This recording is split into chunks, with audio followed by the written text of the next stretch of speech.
네, 코로나19 통합뉴스룸 정원뉴스입니다. 오늘 신규 확진자는 5,352명으로 다시 최대치를 기록했습니다. 또 하루 사이 사망자도 70명이 나와서 역대 가장 많았는데요. 재난미디어센터 연결해서 자세한 상황 들어보겠습니다. 이혜진 기자, 국내 코로나19 상황 자세히 전해주시죠. 네, 오늘 0시 기준 국내 코로나19 신규 확진자는 5,352명입니다. 어제는 4,000명대였는데 하루 만에 이렇게 다시 5,000명대로 늘어나 역대 최다치입니다. 게다가 위중증 환자와 사망자도 둘 다 최다치를 경신했습니다. 변이종인 오미크론 감염자는 3명이 추가돼서 모두 9명으로 늘었습니다. 이들 3명 모두 국내에서 감염된 것으로 확인됐습니다. 오늘 위중증 환자는 어제보다 16명이 늘어서 752명입니다. 지난 10월 말 300명대였는데 단계적 일상 회복 시작 이후 지난달부터 급격히 늘어 연일 최고치를 경신하고 있습니다. 특히 최근에는 사흘째 700명대에서 계속 증가하고 있습니다. 위중증 환자를 연령별로 보면요. 60대 이상 고령층이 83%입니다. 고령층의 비율이 높긴 하지만 다른 연령도 안심할 수는 없습니다. 50대가 78명이고요. 그다음에 40대가 24명입니다. 특히 10살 미만의 유아 위중증 환자도 1명이 있는 것으로 집계가 됐습니다. 위중증 환자가 계속 늘다 보니까 전국 중환자 병상도 여유가 없습니다. 전국 평균 가동률이 80%를 넘었는데요. 시도별로 보면은 가장 높은 곳은 세종입니다. 가동률 100%로 남은 병상이 하나도 없습니다. 충북은 97%로 남은 병상은 1개입니다. 수도권뿐만 아니라 전국적으로 포화 상태입니다. 네, 위중증 환자도 연일 늘고 있고 사망자도 많이 나왔습니다. 방역 지표들이 아주 안 좋은 상황이네요. 네, 그렇습니다. 사망자 추이를 보면요. 오늘 사망자는 70명으로 국내에서 코로나19 유행 시작 이후 가장 많이 나왔습니다. 직전에 가장 많았던 거는 지난달 28일에 56명입니다. 최근에 40명, 많으면 50명대 사망자가 나오다가 오늘 70명으로 크게 늘었습니다. 신규 사망자를 연령대별로 보겠습니다. 80세 이상이 40명으로 절반을 넘습니다. 70대에서 15명, 60대에서 12명으로 고령층이 대부분입니다. 고령층의 90% 이상이 이미 2차 접종까지 끝냈지만 돌파 감염, 면역력 저하 등의 이유로 사망에 이르는 경우가 많은 것으로 보입니다. 오늘은 50대 사망자도 3명이 발생했습니다. 현재로서 가장 좋은 예방법은 백신입니다. 방역당국이 3차 접종을 강력히 권고하고 있는데요. 이번 달엔 60세 이상 고령층에 대한 3차 접종이 집중적으로 진행되고 있습니다. 3차 접종은 어제 하루 27만 명 정도가 신규로 맞아서요. 인구 대비 3차 접종률은 7.5%입니다. 2차 접종까지 완료한 비율은 80%대에 머물고 있습니다. 전반적인 방역 지표가 좋지 않습니다. 게다가 오미크론 변이가 국내에 발생한 이후 계속 추가 확진자가 나오고 있는데요. 주말이지만 사람이 많은 곳은 피하고 계속해서 개인 방역 철저히 해야겠습니다. 지금까지 재난미디어센터에서 전해드렸습니다. 네, 어렵게 시작한 단계적 일상 회복 시행 한 달여 만에 잠시 멈춰서게 됐습니다. 확진자가 급증하고 오미크론 변이가 국내에 유입되면서 상황이 더 악화될 수 있다는 방역 당국의 절박한 판단이 있었습니다. 당장 다음 주부터 무엇이 달라지는지 이효연 기자가 정리했습니다. 사적 모임은 수도권에서는 6명, 비수도권에선 8명까지 할 수 있습니다. 함께 사는 가족이나 돌봄이 필요한 노인과 어린이는 예외가 인정됩니다. 식당과 카페, 학원, 영화관과 공연장, 독서실, PC방, 실내 스포츠 경기장, 박물관과 미술관, 도서관 등이 새로 추가됐습니다. 결혼식장, 장례식장, 놀이공원과 워터파크, 오락실, 상점과 마트, 백화점, 실외 스포츠 경기장, 실외 체육시설, 숙박시설, 키즈카페, 돌잔치 등입니다. 식당과 카페에선 사적 모임을 할 수 있는 인원 내에서 미접종자는 1명만 가능합니다. 미접종자가 혼자서 식당과 카페를 이용하는 건 괜찮습니다. 영업시간은 별도로 제한하지 않았습니다. 기존에 24시까지로 영업시간 제한을 받았던 유흥시설도 그대로 제한이 유지됩니다. 접종 여부 구분 없이 100명 미만, 접종 완료자 등으로 구성하면 500명 미만으로 기존 기준과 달라지지 않았습니다. 방역 패스 예외 연령이 18살 이하에서 11살 이하로 강화됐습니다. 접종이 늦게 시작됐고 예방접종을 받을 수 있는 8주를 감안해 내년 2월 1일부터 적용됩니다. 다음 주 월요일부터 내년 1월 2일까지 4주간 시행되며 유행 상황에 따라 기간은 조정될 수 있습니다. 다만 방역 패스는 현장 혼란을 줄이기 위해 일주일 동안 계도 기간이 주어집니다. KBS 뉴스 이효연입니다. 네, 이번 주 주로 백신 미접종자는 일상생활에 제약이 커졌습니다. 대부분의 다중 이용시설에서 방역 패스가 필수처럼 되다 보니까 사실상 접종 의무화나 다름없다는 얘기가 나옵니다. 특히 방역 패스 적용 연령이 12살 이상으로 바뀌고 학원까지 대상에 포함되면서 강제 접종 논란이 일고 있습니다. 김도영 기자입니다. 방역당국은 이번 특별 방역 대책이 단계적 일상 전환을 잠시 멈추는 비상계획의 일환이라고 인정했습니다. 오미크론 변이가 지역사회로 퍼진 게 확인된 데다 백신 접종 효과가 떨어지고 있기 때문에 어쩔 수 없이 방역 강화를 선택할 수밖에 없었다는 겁니다. 소규모 모임을 이렇게 억제하는 게 중요하다고 생각이 돼서 사적 모임 규모를 좀 축소하고 방역 패스를 확대 적용하는 것을 주요 내용으로. 대부분의 다중이용시설에 방역 패스가 적용되면서 백신 접종은 사실상 의무화됐습니다. 특히 학원이 방역 패스 시설에 포함되면서 학부모들이 크게 반발하고 있습니다. 앞에서는 자율 접종이라고 하고 결국엔 강제 접종이다. 아이들이 제일 많이 가는 곳부터 차단을 하면 맞을 수밖에 없지 않냐. 이 논리로 접근한 거잖아요. 이번 조치가 가장 시급한 위중증 환자 감소에는 당장 효과가 없을 거라는 지적도 있습니다. 효과가 나오는데 시간이 좀 걸릴 것이고 이미 5천 명 이상 가속도가 붙은 상황에서 중환자 줄이는 데는 영향이 미미할 겁니다. 다만 당초 방역 전문가들이 요구했던 일부 시설의 집합 금지나 영업시간 단축 등은 빠져 방역과 경제를 절충했다는 의견도 있습니다. 한시적이긴 하겠지만 유행 속도를 낮추어서 의료 체계와 방역 체계에 있어서 여유를 제공해 줄 수 있는 시간이 되어야 된다라고 보고 정부는 4주간 감염 확산세를 지켜보며 추가 방역 조치를 내놓을지 검토하겠다고 밝혔습니다. KBS 뉴스 김도영입니다. 네, 코로나19의 새로운 변이인 오미크론이 이미 지역 감염 단계로 접어들었다는 정황이 곳곳에서 확인되고 있습니다. 확산이 본격화될 것이라는 우려가 나오고 있는 가운데 세계보건기구 WHO는 공포에 떨 필요가 없다고 강조했습니다. 베를린에서 김기수 특파원이 보도합니다.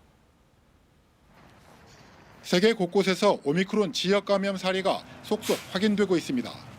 노르웨이 오슬로에선 백신 접종자만 100여 명이 참석한 파티에서 64명이 코로나19 양성 판정을 받았습니다. 이 가운데 17명은 오미크론 감염으로 의심돼 조사가 진행되고 있습니다. 미국 하와이주에서도 지역 감염 전파 사례가 나왔습니다. 해외여행 이력이 없는 주민이 오미크론에 감염된 겁니다.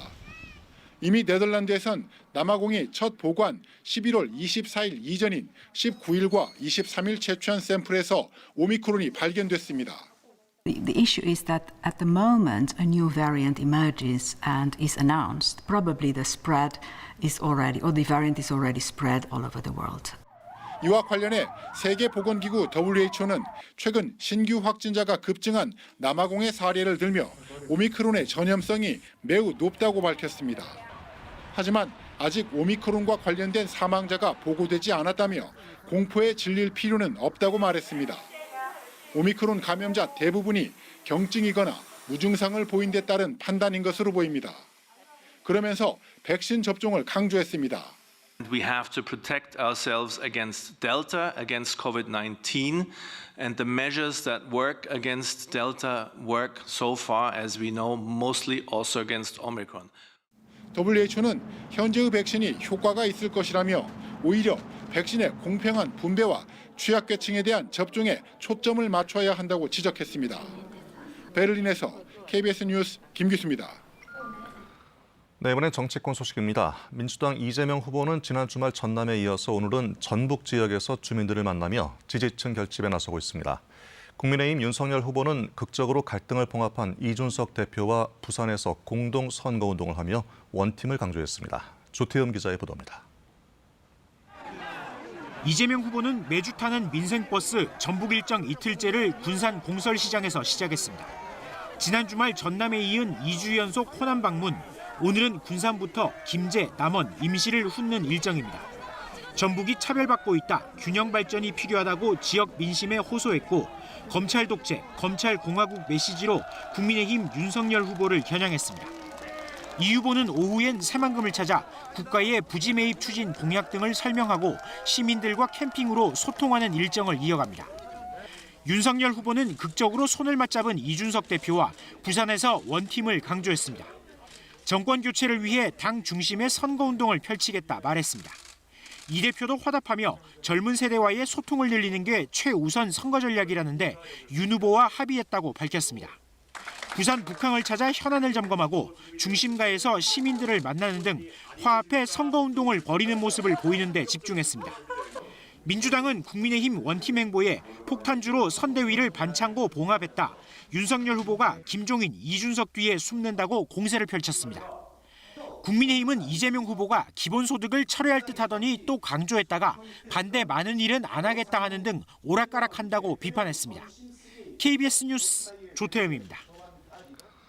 네, 홍남기 경제부총리의 아들이 서울대병원에서 입원 특혜를 받았다는 의혹을 KBS가 지난 2일 단독 보도했는데요. 보도가 나온 이후 해당 병원 노조와 정의당 등은 홍 부총리의 해명과 사과를 요구하고 있습니다. 이에 대해 병원장은 입원 과정에 개입하지 않았다고 주장해 왔는데 취재진은 김 원장 측이 홍 부총리의 아들을 응급병상이라도 입원시키라고 지시했다는 병원 직원들의 증언을 확보했습니다. 이승재 기자의 보도입니다. KBS 9시 뉴스 보도 이후 홍남기 경제부총리는 기획재정부 대변인실을 통해 평소 친한 서울대병원 김현수 병원장에게 전화한 것은 맞다고 시인했습니다. 그런데 앞서 김 원장은 홍 부총리의 아들 홍 씨의 입원 사실조차 몰랐다고 주장했습니다. 모르고 있는 사실이고 확인해 줄 수는 없을 것 같은데요. 당시 상황을 아는 의료진들은 김 원장 측이 응급 환자를 위해 남겨두는 긴급병상에 홍 씨를 입원시키라고 지시했다고 했습니다. 그 환자 입원시키라고 연락이 온 거예요. 그래서 못하겠다고 그랬죠. 이후 홍 씨는 담당 의료진들도 모르게 비어있던 특실에 입원했습니다. 못하겠다고 했더니 그 병원장실에서 어떻게 특실을 들어가고 입원을 시켰더라고요. 이에 대해 김 원장은 서울대병원 홍보실을 통해 입원 지시를 한 적이 없다고 밝혔습니다. 그러면서 사실관계를 확인하고 문제가 있다면 재발 방지를 위한 보완 조치를 하겠다고 입장을 냈습니다. 한편 서울대병원이 속한 공공운수노조는 입원 청탁이 없었다는 홍 부총리의 입장에 대해 통화 자체가 청탁이라며 입원 특혜 의혹으로 의료진들에 대한 신뢰마저 잃게 됐다고 비판했습니다. 일반 서민들은 꿈도 꾸지 못하는 거고 정말 특권층만들이 했는지를 저희도 알을 정도로 이거는 현실적으로 불가능한 얘기입니다. 정의당도 병원장과의 통화가 특실 사용에 영향을 미쳤다면 공직자의 지위를 남용한 정의롭지 못한 행위라고 지적했습니다. KBS 뉴스 이승재입니다. 네, 국회를 통과한 내년도 예산은 607조 7천억 원 규모로 슈퍼 예산이라고 불릴 정도입니다. 특히 소상공인 지원의 경우 국회 심사 과정에서 2조 원가량 늘기도 했는데요. 이에 대한 자영업자들의 반응은 엇갈리고 있습니다. 어떤 이유인지 박예원 기자가 취재했습니다. 68조 원 가운데 소상공인 직접 지원액으로 꼽히는 건 10조 1천억 원. 이 가운데 소상공인을 위한 저금리 대출의 70%가량이 투입됩니다. 대출의 종잣돈 격인 기금증액과 보증료 지원에 7조 원을 사용하면 소상공인 213만 명에게 35조 8천억 원을 빌려줄 수 있습니다. 손실보상 예산은 2조 2천억 원, 하한액이 분기당 10만 원에서 50만 원으로 늘었습니다. 소상공인 직접 지원 예산은 국회 심사 과정에서 정부안보다 2조 원 증액됐는데 그중 60%는 대출 비용, 20%만 손실보상 재원입니다. 대출이 중요한 게 아니라 코로나 현실에 자영업 소상공인들이 손실을 봤기 때문에 현금 지원이 필요하다. 현금 지원이 지속적으로 확충돼야 된다. 적은 현금 지원보다 액수가 큰 저금리 대출이 낫다고 말하는 소상공인도 있습니다. 10만 원 받아봤자 아무 이런 데 도움이 안 돼. 20만 원이 들어와도. 근데 이런 목돈이 들어오게 되면 일단 유지를 할 수 있잖아요. 어쨌든. 대출은 제한된 정부 예산으로 더 많은 효과를 내는 방법이기도 합니다. 그러나 손실보상 재원이 피해의 규모에 못 미치는 상황에서 대출액으로 지원 규모를 부풀리는 셈이라는 비판은 여전합니다. 융자해준다는 게 크나큰 재정 사업은 아니에요. 이게 피해받은 데를 두텁게 주겠다는 그런 얘기하고는 너무 안 맞는 얘기거든요. 이와 함께 올해 3월 말 기준 830조 원을 넘는 자영업자 대출에 대한 우려도 나오고 있습니다. 자영업자 대출이 이미 전체 가계 대출의 절반을 차지하는 상황에서 이들에 대한 대출을 더 늘릴 경우 금리 상승 국면에서 빚갚기 부담은 더 커질 수밖에 없기 때문입니다. KBS 뉴스 박예원입니다. 네, 단계적 일상 회복이 한 달 만에 중단되고 정부가 특별 방역 대책을 내놓으면서 잠시 숨통이 트였던 자영업자들은 허탈해하고 있습니다. 방역을 강화하는 취지는 충분히 이해하지만 연말 대목을 앞두고 예약이 줄줄이 취소되면서 타격이 불가피한 상황인데요. 자영업자들의 목소리를 이수민 기자가 들어봤습니다. 26년째 고깃집을 운영해온 박진숙 씨는 표정이 어둡습니다. 코로나19 확산세에 날까지 추워지자 손님이 눈에 띄게 줄었습니다. 변이 바이러스 때문에 뭐 확진자가 좀 많이 나오고 하니까 또 사람들이 좀 줄었어요. 이제 나오지 말라고 이렇게 얘기를 해야 될 그런 상황이 오는 거죠. 이 술집은 일상 회복 이후 한 달 만에 매출이 3배 뛰었습니다. 숨통이 좀 트이나 싶던 순간 정부가 특별 방역 대책을 발표했습니다. 인력 구성이라든지 재료라든지 이런 모든 것들을 다 세팅해 놓은 상태였거든요. 그런데 이제 이런 청천벽력 같은 얘기가 다시 시작되면서 연말 예약이 하루에 2건 정도씩은 잡혀 있었는데 예약 취소 전화가 쏟아졌습니다. 이 연말에서 모아놓은 돈으로 1월, 2월에 힘든 고비를 넘겨야 되는 게 자영업자들이거든요. 근데 그런 모든 것들이 이제 또 물거품처럼 사라졌으니까.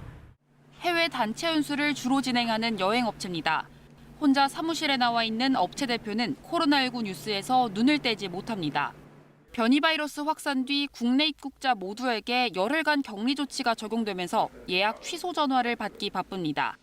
10일 동안 집에 있어야 된다고 하면 누가 가겠습니까? 아주 생사를 다투는 그러한 것이 아니라고 하면 12월이나 1월 정도가 되면 정상 출근을 해야 될 것이라고 이제 다 안내를 했거든요. 소상공인연합회는 정부 특별 방역 대책에 안타까움과 호텔감을 감출 수 없다며 정부가 매출 피해를 100% 보상해야 한다는 내용의 성명을 발표했습니다. KBS 뉴스 이수민입니다. 오늘 아침 다시 영하의 추위가 찾아왔습니다. 서울이 영하 2.7도 등 전국의 아침 기온이 어제보다 4도에서 8도 정도 낮았는데요. 하지만 낮 기온은 어제보다 높아 오늘 그만큼 일교차가 크겠습니다. 일요일인 내일 낮부터 평년 기온을 웃돌며 다음 주에는 비교적 온화한 겨울 날씨가 이어지겠습니다. 현재 강원 영동과 경북 북동 산지, 경북 동해안에 건조주의보가 발효 중입니다. 당분간 동해안 지방에는 이렇다 할 비 소식이 없는 만큼 산불 등 각종 화재 예방에 유의하셔야겠습니다. 오늘은 전국이 대체로 맑겠지만 낮까지 충남과 전라도 서쪽 지역에는 빗방울이 떨어지는 곳이 있겠습니다. 낮 최고 기온은 서울이 6도, 광주, 목포, 여수가 10도, 부산이 11도로 어제보다 1도에서 3도 높겠습니다. 날씨 전해드렸습니다. 네, 코로나19 통합 뉴스를 마치겠습니다. 고맙습니다.